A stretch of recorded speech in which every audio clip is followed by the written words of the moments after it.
medicine. I was called a non-traditional student, as I did not decide to pursue medicine until after college.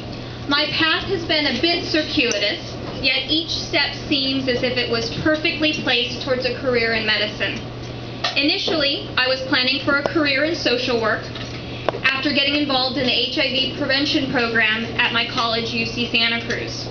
My volunteer work with the HIV prevention program led me to several classes on health policy and social activism. Those classes then led me to a major in community studies, which is one of those majors that only exists at UC Santa Cruz. And that major required a full-time 6-month field study at a nonprofit organization of our choice. I had always dreamed of living in San Francisco and chose to intern at Shanti, an amazing HIV and AIDS organization. At Shanti, I worked as a case manager and facilitated a support group of HIV-positive women based on the principles of psychoneuroimmunology, which is the study of psychological factors and their effects on the nervous and immune system. It was a difficult job, but I loved working with the clients. After graduation, while trying to figure out what I was going to do with my life and if I was going to pursue a master's in social work, I applied to be a probation officer. I don't really know why, but at that time I was also presented with the opportunity to go to Japan for a year and teach English at Japanese preschool and kindergartens in the suburbs of Tokyo. I accepted that job, and it was during that year abroad that I began to reevaluate my career choice after my friend Tanya, my mentor at Shanti, was diagnosed with advanced lung cancer. She was uninsured and struggled to find humane medical care, which was especially troubling for me to watch as she had dedicated her life to helping others. It seemed natural that all of the principles that we emphasized at Shanti should be applied to medicine, and that lit a fire in me. The best way I could honor her would be to provide others with the kind of medical care that she did not receive. She died 2 days after Christmas that year, and her passing made me certain that the new path before me was medicine. When I returned to the States, I entered the post-baccalaureate pre-medical program at USC. As an undergraduate, I had not taken the science courses required for medical school admissions, and surprisingly, the class I took at Santa Cruz on music of the Grateful Dead did not fulfill any medical school requirements. Who knew? Through the post-baccalaureate program, I was able to complete those science courses.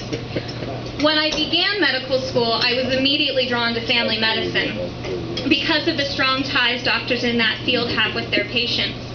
Family medicine encompasses the components I like most about each specialty I rotated through. A chance to get to know people and their stories, to understand patients in the context of their own lives, and have a lasting impact through continuity of care. It is a specialty in which the doctor is not only the patient's advocate, but together, patient and doctor work as a team. Yet, family medicine is a difficult specialty to choose today. Doctors often have to see 30 or more patients per day, deal with every type of insurance, face proposed Medicare cuts, and have some of the lowest salaries in medicine. Because of this, many students that like the field choose not to go into it. This is a tragedy in a healthcare system that is overwhelmed by patients that don't have access to medical care or insurance. Primary care physicians help patients to avoid unnecessary trips to the ER for routine health care, coordinate their care with specialists, therefore making the healthcare experience more efficient, and promote health through preventative services. I, too, have faced these challenges when making the decision to go into family medicine, especially with my large amount of student loan debt. Because I took this very circuitous route to medicine, I entered medical school with as much debt as many students leave with.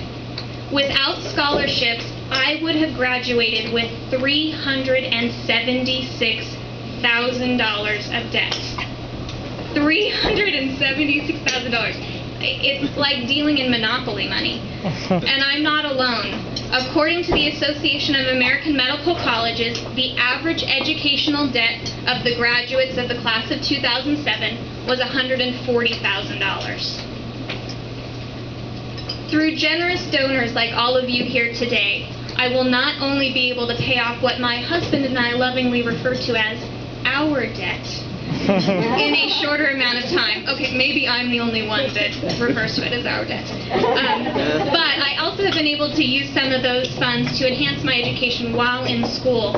In September, I spent 3 weeks on a medical and humanitarian trip to Swaziland, Africa, which has the highest HIV rate in the entire world. The nonprofit I volunteered with provided medical care in both hospitals and rural clinics, provided medicines and other medical supplies, and provided annual physical exams for over 50 orphans. Without scholarship support, I would not have been able to afford this trip. This spring, I will be able to participate in an integrative medicine rotation in Arizona to learn the fundamentals of combining proven alternative therapies, nutrition, and a holistic approach to patient care.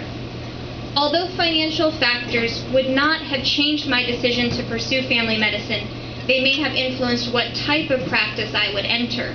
My goal is to work with underserved communities like those served here at LAC-USC. In fact, my favorite rotation in medical school was working at the Weingart Clinic on Skid Row. But I wondered if I would be able to afford to work in these free clinics. If so, would it take me 30 years to pay off my debt? The incredible scholarship support I have received during my time at Keck is instrumental in allowing me to pursue my career goals without being overwhelmed by fear of how I would pay down my debt. Your support as donors has literally changed my life, along with those of my classmates. You inspire us to do better, to pursue our passion, and most importantly, to follow our hearts. Your influence on the future physicians from USC is tangible.